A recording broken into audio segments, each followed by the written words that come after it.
Bacha, ty vole, hodič.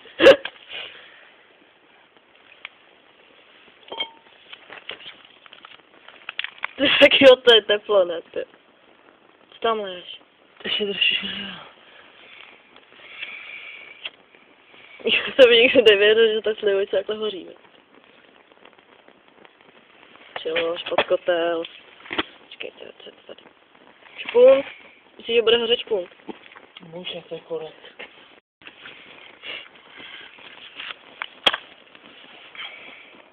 Nech to, ty vole. Když jak to bude smrdět. Co to cíhlo? Jo, to cígo.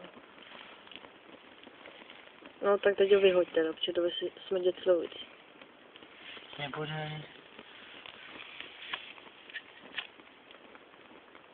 Korek nehoří.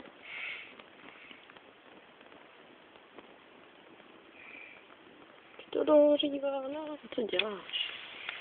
Ne?